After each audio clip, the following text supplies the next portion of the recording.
Saavedra, because I think there's lots of stuff that we're going to be learning and talking about. And so, without further ado, let me welcome Mary Jo to the stage, and we will kick this discussion off. And in my normal format is before we dive into the six pillars and Eldercare 101 and all the cool things that you're doing, Mary Jo, let's get to know you a little bit better.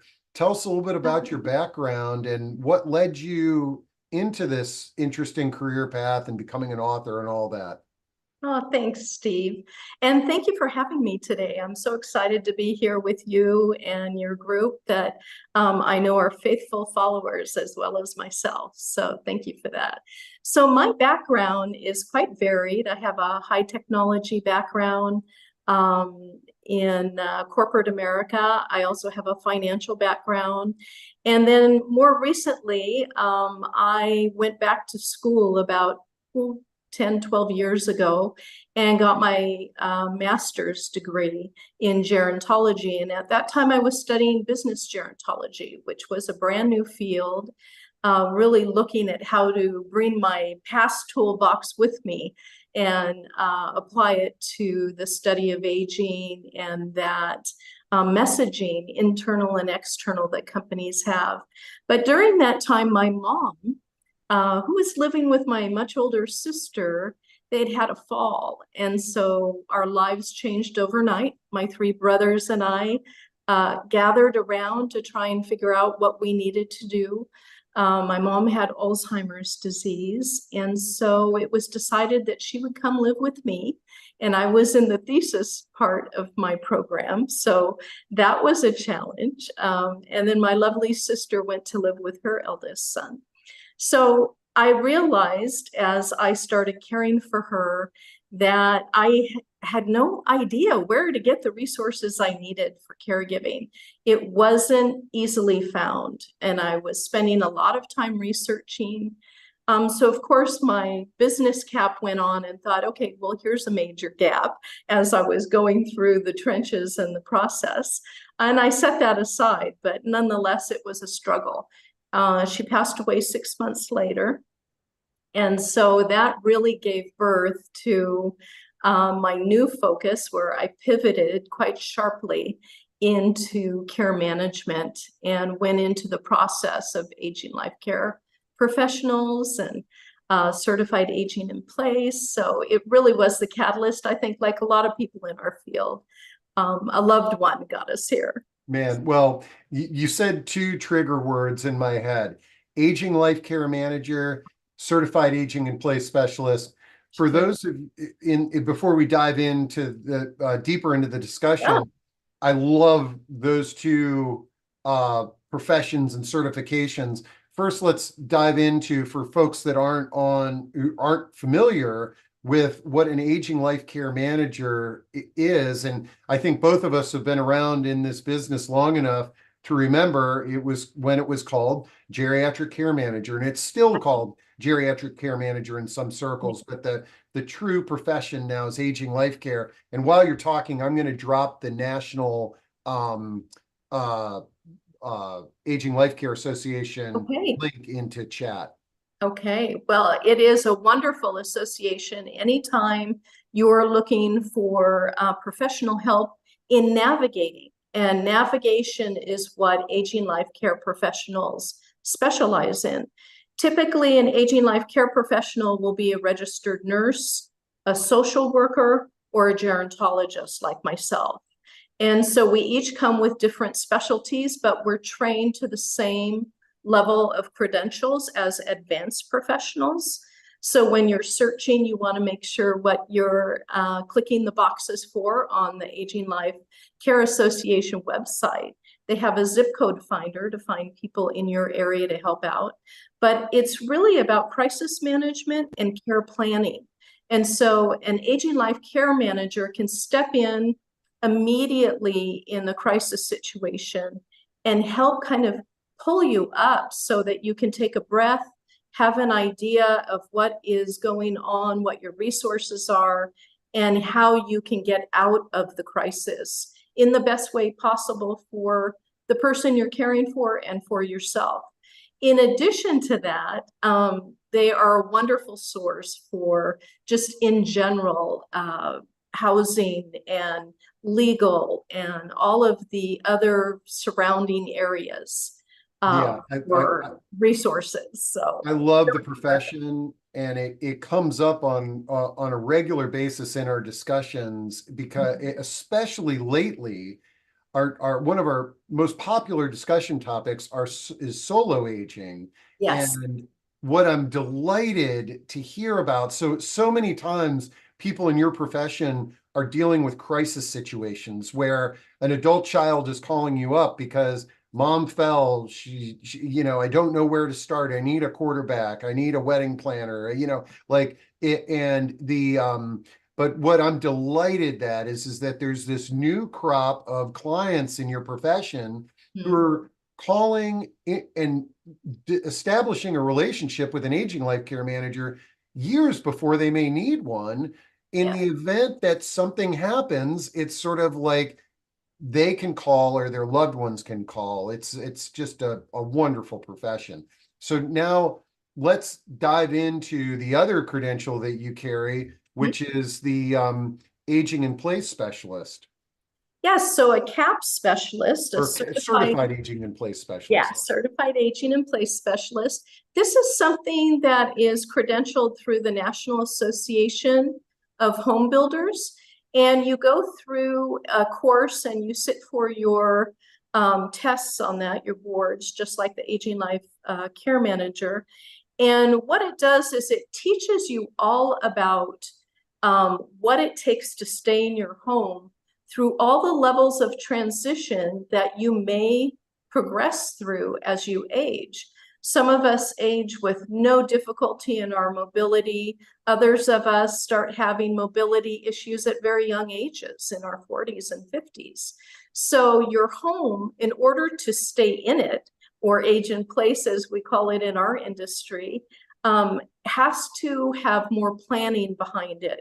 If it's something you just state you want to do, chances are less than 40% of people are able to age in place when they don't plan. So you want to make sure that you close that gap and you have the biggest advantage you can have by preparing yourself, preparing your home, and then preparing those support systems around you. And that's And what that degree contributes to. Yeah. and again, I love that we're kicking this off with just sort of exploring some of your credentials, but with some great dialogue that I hope is helping our audience think about questions or comments. But one of the things that you said about that is that that most people like prefer to age in place. I mean, we've seen that statistic, but one of the things is that if you're one of those people that says, and I have this conversation all the time, it's like, I'm not moving to one of those places, I'm aging in place. But if your strategy for aging in place is just saying that you're going to age in place, if something happens, you're probably going to be thrown into a crisis situation. The key Exactly. is it's coming up with a plan. And just like our homeowners, we pay our homeowners insurance, and most of us never even have to activate it. We don't have a fire in our home or what have you, but it's a plan and it's protection for the future. So I love this. And I know that I'm sure there's some aging life care managers that have that certified aging in place specialist, but I sort of feel like you're the first one that I've met. So this is a pretty cool combination. Okay, that got us through who you are and a few little talking points that I hope help our audience. But today, the discussion is going to be the 6 pillars of aging well-being. But actually, I've got one more thing that I want to address before we talk about that, because I believe this will be relevant because it's the 6 pillars something that you talk about in your book, Eldercare 101.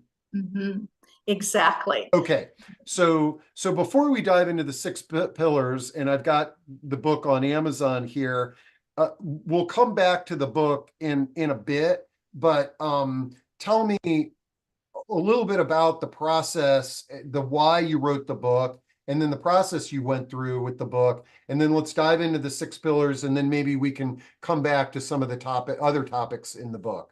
Okay, that sounds great. Thanks, Steve.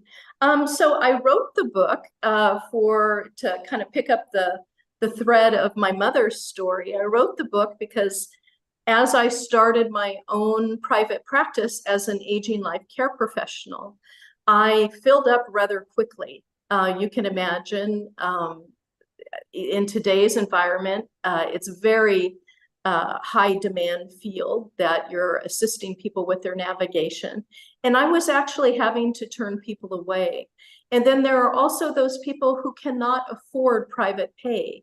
And until aging life care professionals are part of Medicare, the private pay can be quite expensive and add up quickly. The great thing is you can control our hours. But what I did was I decided I needed a business tool, and that tool was going to be a book that I could at least send people away.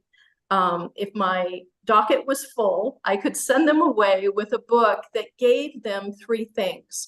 It gave them a working language around each of the areas that surround an elder. It also gave them the professionals of who they needed to create a team with to be able to do a kind of a do-it-yourself navigation. And then the third thing is it really gave them the potholes. It shined a light on the path to say, these are the things in these 6 areas, the 6 pillars of aging well-being that you really have to look out for. And here are some advantages if you do X, Y, and Z. And so when I wrote the book, I decided to write it from the care management perspective, which is often untangling what other professionals create. And, most professionals, of course, are brilliant at what they do, but every situation is different. So sometimes you run into different issues, whether they're legal or in home contracts, whatever it might be.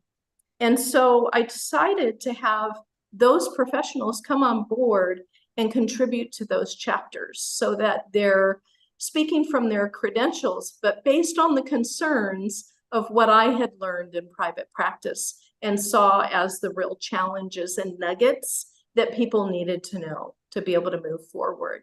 So I really developed the book with a publisher. I was lucky enough to land a publisher with my first book, which I know is not very common, but it's also an area that was not very addressed at the time. There wasn't a lot out there that had a holistic approach.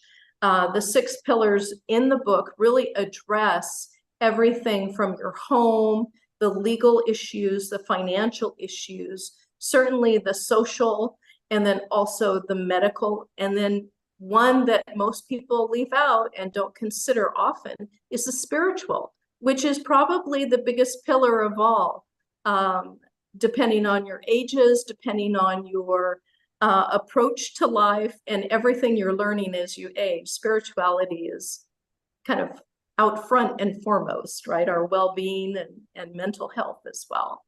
I love it. And I'm actually looking at the table of contents. And the cool thing, folks, that I didn't realize was that because I just got your book, is that the chapters are the 6 pillars. So we're going to walk through those 6 pillars here. But before we do, I've got a question. So asking where are you located and who can receive the services that you currently offer?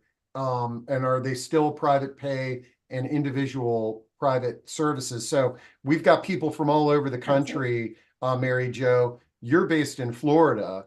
I know. But so do you still take clients as an aging life care manager? Yes, so let me explain a little bit about my services. While I was in private practice, I shifted out for 4 years to work for a private wealth management firm where they had me come in and build a platform of aging services based on my book so that their clients would be able to do life planning ahead of time and try and prevent a lot of the crisis and issues that come up. After COVID, I stepped away, as so many, And I took a couple years to regroup and figure out how I wanted to approach the new aging landscape. And so at this time, I am taking more of a preventative approach. I do life planning coaching. I do life plans, long-term care planning. I certainly help people that are doing their care management, and I do that nationally, and I do that via Zoom and over the phone. But as soon as they have a critical or crisis situation where they need boots on the ground, I get them hooked up with their aging life care professional in their area. And I do that through the Aging Life Care Association. Excellent. No, this is great. Yeah. And thanks for that explanation. Yeah, I also put Mary Jo's website address in there. I got the link to the book. And then one more question, and then let's dive into the 6 pillars. And that is a gerontologist a PhD or physician, a medical doctor, or both? And I believe gerontologist is any degree. It could be a bachelor's degree or associate's degree in gerontology, or a master's and PhD in gerontology, correct? Correct. And then one thing where it gets confused is a physician that specializes in gerontology is what are they? It's a geriatric doctor. Geriatric doctor. Yes. Yes. There's another term that I think is too closely aligned with calling yourself a gerontologist. So hopefully, yeah. So Elva says at all levels. I'm a master's level thesis. Yeah, and you got a master's level degree in gerontology. Okay, and then Elva says, my understanding is that anybody can call themselves a gerontologist, no licensing. There is, I think you would need, you have to have a degree. And if somebody didn't have a degree in gerontology, they shouldn't be calling themselves they really should not. And from we a university. Consumers, we should be asking any professional what their credentials are, what their degrees are, where they're from, what their standing is, or if their board exams are current, and all of those good questions. That's really a critical piece as we interview people to know who we're talking to. So that's a great question. And I'll tell you, a discussion that we're going to have in 2024, I had it on the calendar for this year, but it's called the alphabet soup of credentials and certifications. And what I hope to do is just go through all of them that we know about and kind of understand what this means, and what the geriatrician is, what the Leah says, geriatrician. And I sometimes feel like that's a confusing terminology. The first time I heard it, I thought it was a nutritionist that specialized in geriatrics and not a medical doctor. So anyways. So a quick, easy way to remember it, Steve, is a geriatric doctor. A geriatrician is the medical, and often has other credentials with it. It just depends on how people specialize. And then a gerontologist is typically your psychosocial. So all of the psychology and social development of really the full life course, but specializing in those end years. So pediatrician specializes in early years, geriatrician and gerontologists in later years. Yep. No, I totally, when you compare it to pediatrician, it makes total sense. Yeah. Okay. Well, let's dive into these 6 pillars. And like I said, I'm looking at the chapters of your book, and the first chapter is the legal pillar, but you can dive in and talk about them in any order as possible. Okay. Well, the pillars really are designed to help you understand all of the tools that you need. It's a toolbox. You won't need all of them. It's the type of book that would be pretty possibly boring to read from cover to cover. You want to read the stories, of course, and the applications, but the pillars themselves are really meant for you to open up and go to that area that you need at that moment. If you're planning, that's a different story, but for caregiving and crisis management, it truly is a toolbox. It's always the same tools, but every story coming in is going to be unique. So it allows you to be able to navigate through the book easily that way. You can use the glossary in the back for that. So the 6 pillars of aging well-being allow an elder or anyone you're taking care of as a caregiver. That landscape is changing quite dramatically, but it allows you really to be able to know that you are enough. It allows you to know that you are really tapping into all those important decisions that you simply don't know about when you're starting out as a caregiver. So one of the biggest complaints I had within my private practice, caregivers showing up, it was more of just the presence that they presented themselves with, which was deer in the headlights. They had no idea what they didn't know. They had no idea what questions to ask. They just knew they needed help. And they were saturated with that, that search that they would do online. So one of my favorite pillars, and the reason it is the first pillar, it's probably the smallest pillar, is the legal. That sounds like it would be very straightforward. But what is important to know about the legal pillar is that, like geriatrician, gerontologist, all these different terms, the legal profession has the same conundrum. They have many types of lawyers. So the best lawyers to use for any kind of caregiving and care management and life planning is going to be an elder law attorney, because they specialize in all those issues over the age of 50. In addition, as a caregiver, it is virtually, as a private caregiver, if you are a professional or a family member, you virtually can't do something for another adult unless you have those legal permissions in place. So it's the place I always start out with clients once a crisis is averted. We go back and we do a checkup and assessment and make sure that the proper legal documents are in place. Part of, the struggle with life planning is I'm too young to plan. That's for later. It's like your insurance comment that you made. That's something that, we don't tap into once we buy it. This is going to be the same kind of thing for caregivers, although it's more immediate. It's important to know through these 6 pillars what kinds of tools that you can access so that you are prepared when crisis comes up, so you know which professional to turn to and who should be on your team. So I think the most important thing I can pull out of the book for today's listeners is the village concept. So in the book and on my website, you will find the directions on how to build my village.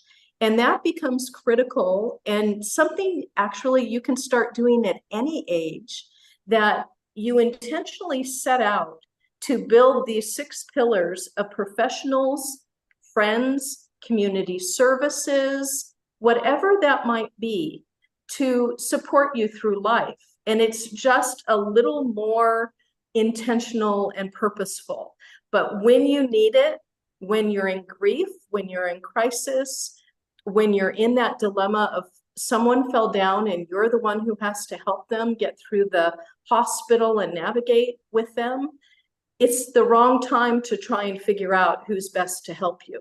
So the more of these things that you can do and build that village of support, the better. We also know that village of support is absolutely critical to healthy longevity. So if you're a planner, you're not off the hook. Everyone will be a caregiver in their life at some point, if they haven't been already. It's highly unlikely that you would escape that role. But even if you did, it's important that your wishes and your desires are protected, are identified, and are communicated to your loved ones. So that legal pillar, gets you started in that area, because you are making an advance directive, which tells how you want your end of life, your body, if you're unconscious due to an illness, whatever that might be, it helps you identify who you want to look after you and how you want them to take care of you and the decisions that they'll make for you. So your powers of attorney can use that advance directive. Then the other thing is your will, and that's important for your assets. And I always tell people who think, okay, I don't have time for this legal paperwork, I don't need that till much later. Well, if you're in a car accident, you can decide how to protect your wishes, or you can let the state decide. I leave it up to you. So I always encourage my clients to make sure that if they want to age in place and have those decisions around their home the way they want, their paperwork through the legal system is going to be their best bet to set up their very strong foundation, and then everything builds from there. I love it. Okay. So, and folks, oh no, this is great stuff. It really is. And what we talk about from a legal perspective, the legal pillar is a hot topic on our discussions. Okay. Now, what I did, I dropped into chat, I typed in the pillars. And so the first chapter is legal. The second chapter is living environments. Right. So living environment is so personal and it's ever changing. I really love all of the work that Ryan Frederick is doing around this, really looking at, are you even in the right place, right? And that doesn't necessarily have to do about if you have the right home to transition with you. But sooner or later, you're going to run into a time in your life where the story very quickly becomes about loss. Your vision changes, your health starts changing, maybe your mobility is changing.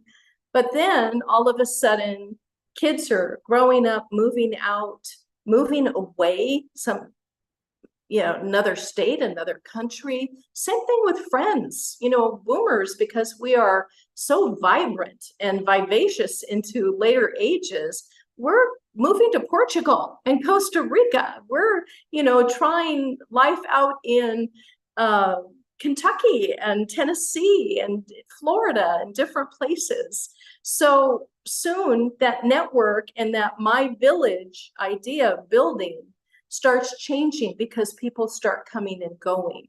So the key here for your home is that you're resilient. Not only will your home age with you by working with a CAPS professional, but you want to make sure that you're building your community in your home that can withstand and be resilient. And that means learning how to make new friends, being involved with groups in your neighborhood, really understanding if you even live in a neighborhood where you can get Uber, where you can get a wheelchair accessibility bus ride to a doctor's appointment. What kind of services do you have? So there's a transportation checkup list that I have that you can go through and really understand if your home has access to the services that you're going to need. So that home pillar is also balancing aging in place with any of the adult communities that you might have, explaining to you the cost of care. There's a great Genworth app that you can plug into that tells you how much care costs in your area or close to your area. So you know what in-home care costs, what assisted living costs, and then the skilled nursing costs, which of course are the most expensive. So within that chapter are lots of nuggets, lots of links to really help you understand what important decisions you have to make before you just declare you're going to be aging in place. I love the Genworth website. I just pulled it up. I do too. It's very useful. And here, well, let's just do kind of so what's really cool about this, and folks, remember, this is a national site here. So if you type in, I'm going to type my zip code in, which is in Reston, Virginia, and then what it does is it calculates approximate costs. Now, anybody in the Washington, D.C. area might look at an average cost of $5,900 a month in an assisted living and say, oh, that's a little bit low. But remember, it's an average. And remember, their survey is not necessarily done like this is 2021. So it's a little bit dated, but it gives you some ideas. But here's what I love about it. And Genworth is an insurance company, but it's got this calculate future cost. And this is where, okay, we go out, let's say, 40 years, and now, that what today is 5,900 in the DC metro market for assisted living, we're talking about 20,000 per month in the DC market, which is, one of these things that is hard to stomach, but if you don't look at things like that, it's difficult. And Elva says, I was so disappointed that the Genworth stopped doing the survey. Elva, I'm glad you brought that to my attention. It looks like, based on this calculator, they stopped at 2021, but at least they still have the data online, and we can sort of just realize any number that you see there, maybe multiply by 1.25 and get a more accurate number. Another piece to add to that, Steve, is that they can check in with an aging life care professional in their area or an adult placement agency for home care, and they have those numbers for their area right off the top of their head. Yeah, no, this is good stuff. Okay, and then so we talked about legal, we talked about the living environments, where we're living and how, and this, and you did talk about how that connects with social, but let's first tackle the third pillar, which is spiritual. Spiritual. I love this pillar, and it's so often overlooked. So for spirituality, really, it is that essence of who we are, our purpose, our connections, our beliefs. It gets down to what keeps us going, and it is the core of resilience. So oftentimes as we're aging, our body is changing, and in a lot of ways, as we get into the oldest old ages, over 80 and 90 years old, we can still be vibrant and thriving, but we are definitely seeing decline. Right? Our body parts are wearing out. And so during that time, as we're going through that life course, our spirit is expanding in amazing ways. It's why we hear that older people are often so much more happier in their 60s and 70s, just as a way of being. They're just happier. It's because that expansion of wisdom, that expansion of view to understanding that you're much closer to death than you are to your birth. And that puts life in a different lens. That's very scary for some people, and for other people, it's their motivator. So the spirituality pillar is going to help you not only plan for end of life and those important steps that you need to go through, but it's also going to look at keeping a growth mindset through your aging process. How do you keep dreaming? How do you keep engaged? We know, hands down, healthy longevity, you have to have that purpose. You have to have that reason for getting out of bed. You have to have that connection to a higher power, something higher than yourself. And that's found in many ways. So it's a very important pillar, and I really recommend people spend a lot of time there and kind of unpack some of those pathways for themselves. I love it. Okay, so now one that I really like and that I think is super important is social, and that's the fourth pillar. Tell us a little bit about your thoughts on that. Yeah, so of course that's your favorite. That's everybody's favorite. It's the least threatening, non-threatening, I should say, least non-threatening pillar in there. It's like there's nothing in there that is requiring us to rethink our entire life. The hardest thing in there is how do we make new friends? Oh, And no, I was sort of gonna say, I didn't want to be contrarian, but yeah, it seems like these days when we talk about social, yeah, it is threatening because people have not made a new friend in, ages, yes. and now they're trying to sort of pull that together and figure that out. Sure. I guess I should frame that then in non-threatening as far as you don't need 20 professionals to help you through, Exactly. right? So And you're not writing a a check check, to yes. a provider. It's more getting the courage up, having a game plan, and getting out there Sure. and making yourself vulnerable, because you cannot make a friend or have a relationship without a little bit of vulnerability. Yeah. And there's wonderful ways to do that. That is important to understand. Um, Really taking classes, doing things you love. It's no different than dating, which is also a big aspect of the social pillar.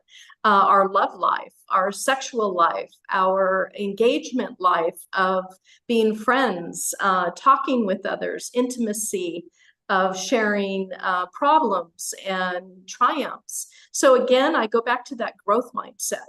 The social pillar, we're going to have lots of hands-on care management techniques for those that you care for in that pillar in the book.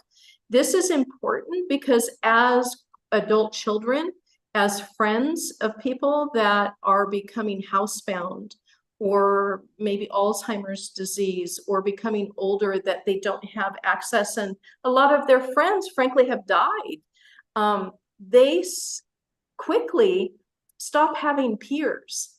And it's so important as a caregiver, whenever you can build a peer into your caregiving plan, to be with a person who doesn't have opportunities to go out and deal with the challenges of making new friends, that you're bringing someone in to play chess, that you're bringing in someone in to say prayers or have a spiritual companion, whatever framework you can build around that elder and that person, to expand their experience and allow them to continue dreaming and continue having things to look forward to. So as boomers, we need that as well. And, I really recommend getting involved in programs, your senior centers, your biking clubs, your, Catan groups, whatever it might be. Get out there and do what you love, and the friendships will follow. No, that's we all of our solo aging discussions migrate towards Yeah. how do I make friends at some point? And that seems to be the general consensus. It's hard to remember though, because it's sort of so many of us, all of our friendships came from our workplace, or from our spouse, and things like that. So okay, so we did legal, we did living environment, we did spiritual, we did social, and the fifth pillar is medical. Medical is huge, right? I think all of us know that medical is a closed system. All of these pillars are integrated. You cannot do one without the other five. It is impossible. Most professionals offer you two or three. That is the advantage of the holistic system, and the biggest benefit is in medical. They're not going to dive into, they may be able to give you financial support, but they're not going to dive into whether you have access to money for prescriptions and medical care versus putting food on your table.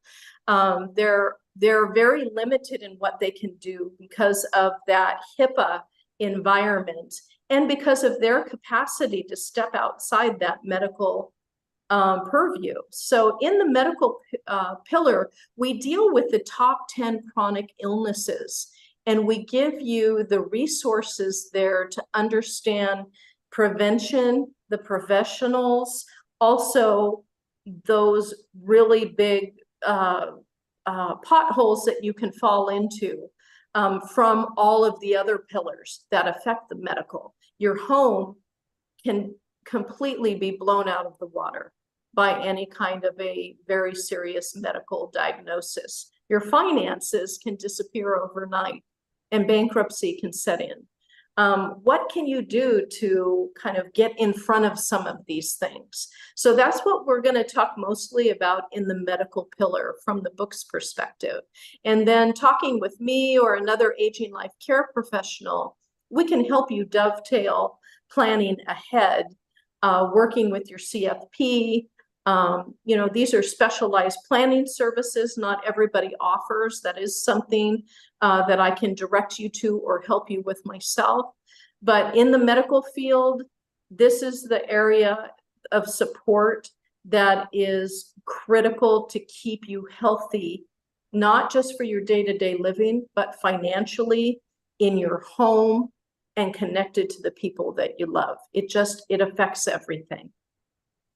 Excellent. And that leads us to the last one, and but probably one of the most important, and that's financial. Yes, yes. That is the underpinning, and that's why I end with the financial pillar, because ultimately that needs to be a relationship that you really develop with your financial planner. And this is an area that I've spent a lot of time in helping financial planners understand the tools at their disposal and this new 30 years of life that they have to plan for, that they have no clue how to plan for that, right? Other than insurance and maybe a new car and a new roof. So over the last 5 years, to make headway into how do you really unpack those last 30 years that have been added to many people's lives, this financial pillar is going to help you step by step understand the terminology, understand where those changes are going to take place, specifically in your home, specifically in the medical arena. Those are the two areas that have probably the largest impact. The legal is very predictable. Your forms and your documents and your legal fees are pretty identifiable. The rest is very fuzzy and scary. So how do we boil that down to someone who owns their home? What kind of services are there available so that they don't have to pay their property tax? Those can be deferred. How can they pass on their home after a caregiver has taken care of them for 2 years? Most states have a clause where you can pass that to your caregiver without any of the tax consequences. What state should you live in? I moved to Florida from Oregon. I got a 10% raise just by moving here. So, there's many little caveats there to look at, and working with a financial planner, wealth advisor, whoever it is you turn to sort out your finances. Do not bury your head in the sand on this one, because there are solutions. There are viable options, and more are emerging every day. I love it. All right. We got through all the pillars. Okay. And let's see. Elva says, another good resource to age in place is Rosemary Rossetti's website, the Universal Design Laboratory. That's a great one. I'm also going to drop in to chat my interview with Rosemary. Actually, I'm going to drop in to chat all of our safe and accessible home. I'll pull that up and drop that in there because there's some other good ones. Julie Sawchuk is another great resource. And then Susan says, many professionals have geriatric clients as a subspecialty, realtors, financial advisors, licensed insurers. They become ALCA certified to serve the geriatric populations. Yeah, no, it is, Susan, great comment in sharing that. Now, folks, we've got a little bit of time here. So any of these things that triggered ideas, I love how you're throwing in ideas.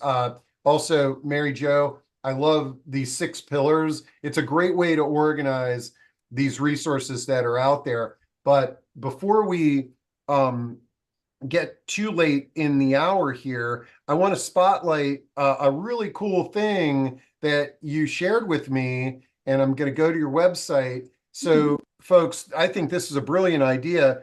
When you go on Mary Jo's website, she has this thing called Masterclass Adventures, and and I'm pulling this up here, but Mary Jo, you just got back from one of these. Tell us what this is. Yes, something near and dear to my heart. So one of the things I learned through my private practice and also my corporate time in a wealth management company is one of the hardest aspects for people onboarding good, healthy longevity practices, not just physically, but socially and in all of the 6 pillars, is this idea of, I can do that later, and getting over that. Or how do they integrate the information when they do learn it? It's great to have the step-by-steps, but it can also be incredibly overwhelming. So what I do is I offer a master class, and the last thing I wanted to do was sit on Zoom and give something that was going to put you to sleep. So I kind of thought outside the box on this one, and I decided, really, any kind of corporate team building, any kind of corporate change management always requires you to step outside what you're doing currently. And so I kind of applied that methodology. And what I'm doing is something called soul shift journeys. And right now I'm doing them in the Andes in Peru. And it's what would appear on the surface to be a pretty common tour of Cusco and the Sacred Valley and Machu Picchu. But what I do is I specifically designed it with all of those healthy longevity practices within it. There's going to be everything from morning wake up practices like Tai Chi, which reduces your fall rate by 50%, your meditation and your healing sounds. These things lower your blood pressure, your sugars, all of these good things, introducing you to things that maybe you haven't tried before. We're also doing cooking lessons for healthy, whole food, local cuisine in that area, which is considered a blue zone. And so in the Sacred Valley, you're at the base of these majestic Andes, and you have Chicon, which is this massive Andes with a snow-covered glacier on it. The air is different. You're in high altitude ranging from 7 to 14,000 feet. So it's radical amazement. And for me, radical amazement allows you to touch into your spirit, touch into your purpose, and allows you to onboard things in motion in a natural way, trying new things that you're like, I always wondered what that was. And so these things are really sculpted into these major events that we do throughout the week-long tour.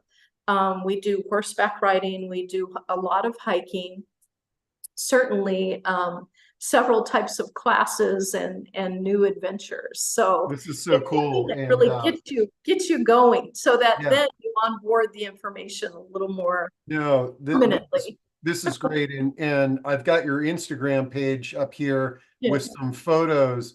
So I guess so you just came back, and I think you said there's 7 people in this Yeah. first journey. Is that the group there? That is the group there. And we had a 30-year-old, a 38-year-old, and everyone else was over 65, if not 70, and did fantastic. And 2 of the attendees had pretty chronic conditions with types of dementia that they're thinking clearly. I don't mean that, but they had certain limitations, and they were able to challenge themselves in new ways. And one of the gals even said, I didn't realize how sedentary I had become. So it just kind of wakes you up a little bit. Yeah, and it's in getting out of where we're at. I think this is a brilliant concept. And actually, you said something that really I'm wondering if you're going in this theme, but you said that this first location, is it one of the blue zones, or the one that you're going to next is a blue zone?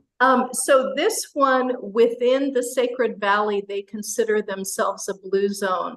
Okay. I am planning on connecting with Dan Butner to see where in the realm they are. I'm in Naples, which is also a blue zone. So Okay. I'm really familiar with the program and such, but it was my first time hearing that the Sacred Valley was blue zone, which makes total sense to me. People live very, very long there, and they eat whole food, and they Yeah. climb these Andes every day on foot. And So and I know there's various levels of different blue zones, but what I think for me personally, as you were talking about this, I'm like, oh gosh, if I could do something like that, that would be wonderful. But when you said the blue zone, I said, like the blue zones, I have so much curiosity about these communities, and I could see like a brilliant model of this is to identify blue zones, like even like if we went to Loma Linda, California, and did your workshop there, and then we kind of explore the community and get to see a blue zone firsthand. I think that would be very powerful. well, I think you're brilliant, and I think that is definitely a track. What I originally set out to do was to hit the bucket list, and Machu Picchu is on most Yeah, everyone's bucket list, whether they get to go or not, it's usually somewhere in the mix. And then the blue zone is very near and dear to my heart. And I know after Dan's recent Netflix, and really finding out that a number of the blue zones fell off his list and places like Singapore fell on. And so, I would like to be able to do the ones that are really progressive and intentionally going after it, to be able to have those experiences. yeah. And Carolyn asks the definition of a blue zone. And what I'm going to do, Carolyn, is I'm dropping in the Blue Zone website into chat there. And I recommend for anybody who hasn't seen the hasn't seen the Netflix or read the book, The Blue Zones, check it out. But this is not the textbook definition, but these are basically places in the world where where there are more centenarians than anywhere else. And then he studied the behaviors of the people in those regions, and he discovered some amazing similarities in terms of their social, their exercise, their diet, and the sense of community that is there. And it's fascinating. And I think there's a movement now where there's those original blue zones, but there are what I think they call them sort of uh these there's the net he discovered the natural blue zones, Right. places where nobody it just naturally centenarians just naturally appeared through their lifestyle. And then now there are these sort of orchestrated blue zones where Mhm. the community is coming together and helping make it a healthier place. Right, exactly. No, that you captured that very well in a nutshell. As a business gerontologist and an applied business gerontologist, I love the research of people like Dan Butner and the Stanford New Life Roadmap and the Harvard Longevity Study. These are where the nuggets are for a professional like myself to be able to create programs that actually benefit people in ways that they can attain anything you do. It is overwhelming, all this great new information that's emerging, but even if you did 10% of it, it is going to benefit you. So, all you can learn, whether it is for the person you're caring for who's bedbound, there's even wonderful things to improve their life and their Yeah. quality. And it is about quality. And where we have quality, longevity follows. So, it's really worth unpacking some of these wonderful approaches and finding your fit. It might not be hiking through And the Andes. It might be something else. yeah, so I know you just did your first retreat, and it will evolve, but any sort of, I mean, and you talked about some attendees that might have mobility or cognitive, but any other sort of takeaways? And out of curiosity, were there couples, or were the people single? Like, what was sort of the profile? Yes. So first off, the demographics or the structure of the group, there were two couples, and one of the couples had their adult son with them, Hmm. and then there was a mother and daughter. So there was a wonderful mix to it. I do plan on doing a solo aging specific group, and that will have very definite outcomes to it, because really with solo aging, you want to be in all kinds of people, not just solo agers, but certainly I'll have specialized tours in the future. I'm doing 3 more tours in May in Cusco with different approaches within them. 2 are adventure travel and 1 is a retreat. Those will all be up on the website in about 3 weeks. All of that information will be there and you can tap into it. But the important thing to know there is, as my programs and other people's programs catch on, to have these experiences, whether they're in spas or health camps or whatever it might be, it's really about what speaks to you. And that's where you're going to onboard those lovely the research and all these nuggets that these researchers are giving us, right, that help us with this longevity. So I will be doing some in the United States for more of the Alzheimer's and Mhm. limited mobility focuses, also over in Europe, and then I would love to do Singapore as well, but that's a couple years out yet, I think. Man, this is really cool. And yeah, let's as you sort of develop this, let's make sure that we stay in touch, because Of that. perhaps we do a, positive aging community Oh, I would love partnership, that. and maybe there's something creative that we could do there. So Okay. but I like the thing. I looked at the clock. It's been an hour. This has Yes. been a fascinating discussion. You've given us a lot of things to think about, from the aging life care profession to certified aging in place, the pillars, and sort of closing out on this idea of, you know, getting out of your space to unpack, what it is that we want out of these future chapters in our lives.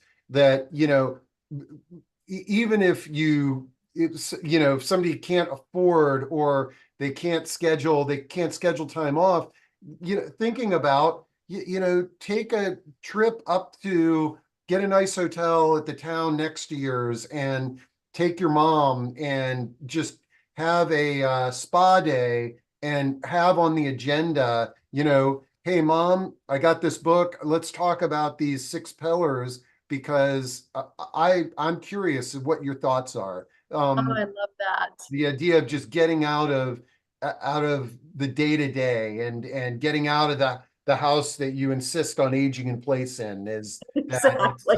Get yeah, beyond those walls somehow. yeah, exactly. So well, Mary Jo, thanks so much. And Oh, once again, thank you. thank you to all of our attendees, especially those who threw some great topics and advice in there. We'll put the recording up.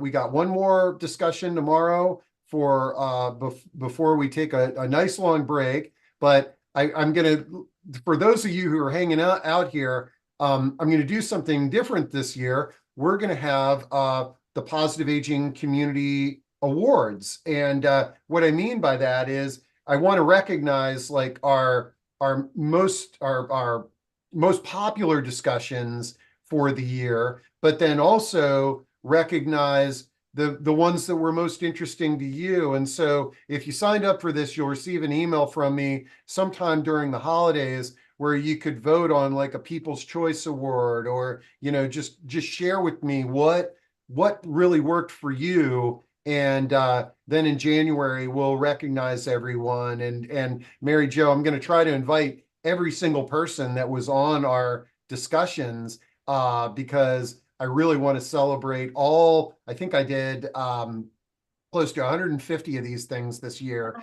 And so I Congratulations. think it would be a really cool gathering, you know? Oh, that would be amazing. So, all right. Well, I'm really charged up. You really got me energized, especially hearing about your retreat concept. I think a lot of it is because it's an outside the box thing, and I'm really into the outside of the box. Me too. Yep. Me too. All right. All right, everybody. Well, be Have well, a great everybody. day. Thank you. Bye-bye.